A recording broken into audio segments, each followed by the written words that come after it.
Sementara itu, jajaran Polsek Kuta juga meringkus dua orang perempuan asal Surabaya yang melakukan pencurian tas milik warga asing. Keduanya tertangkap setelah wajah mereka terekam kamera pengawas saat beraksi. Kapolsek Kuta Kompol Iwayan Sumaro mengatakan komplotan ini khusus datang ke Bali untuk mencuri.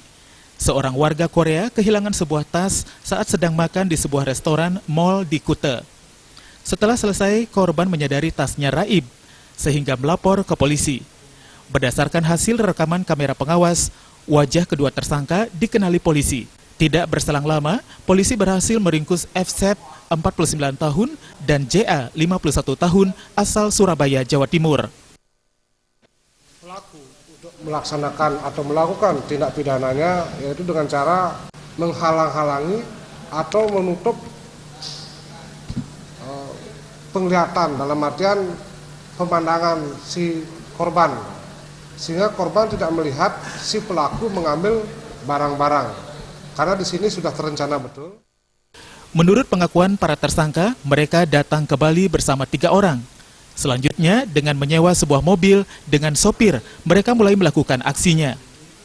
Pada sebuah mal, tersangka melihat korban sedang makan.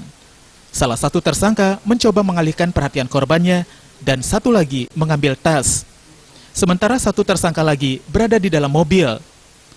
Aksinya juga dilakukan di beberapa pusat perbelanjaan di kawasan Sukawati dan Badung. Ya, hilap aja, betul ada tas itu di bawah. Yang keras kenapa? Hilap. Iya. Hilap kenapa, Bu? Karena kan ada kesempatan ada di bawah, Pak.